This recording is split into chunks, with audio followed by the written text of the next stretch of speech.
மயிலாடுதுறை மாவட்டத்தில் பருவம் தவறி பெய்த மழையால் பாதிக்கப்பட்ட பயிர்களுக்கு இதுவரை நிவாரணம் வழங்கப்படவில்லை என விவசாயிகள் புகார் தெரிவித்தனர். மயிலாடுதுறை மாவட்டத்தில் 16 கிராமங்களுக்கு மட்டும் குறைவான தொகையை காப்பீடு நிறுவனம் வழங்கியதாக கூறப்படுகின்றது.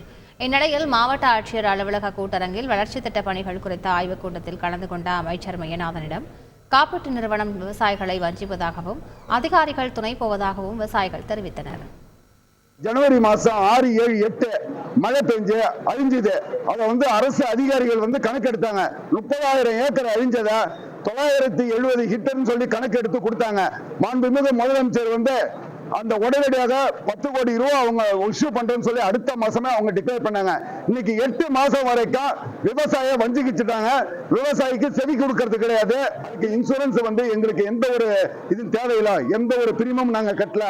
ஏக்கருக்கு 10,000 ரூபாய், குருவிக்கு 10,000 ரூபாய், சம்பாவுக்கு 10,000 ரூபாய் பணத்தை கொடுங்க, எங்களுக்கு எந்த ஒரு இது வேண்டாம். இதே Pondicherry government, Andhra government, Kerala government 3 மாநிலம் கொடுக்கும் போது நம்ம தமிழ்நாடு மாவட்டம் கொடுத்தா என்ன? இதுதான் எங்களோட கோரிக்கை. நாங்க மேலும் வச்சிருக்கோம். ஆனா இப்ப உள்ள இன்சூரன்ஸ் காப்பீடு திட்டம் இன்சூரன்ஸ் மக்களுக்கே தெரியாத இதுவரைக்கும் அவங்க 6 வில்லேஜுக்கு மட்டும் கொடுத்திருக்காங்க மயிலாடுதுறை மாவட்டத்தில். செய்திகளை உடனுக்குடன் தெரிந்து கொள்ள உடனே சப்ஸ்கிரைப் பண்ணுங்க.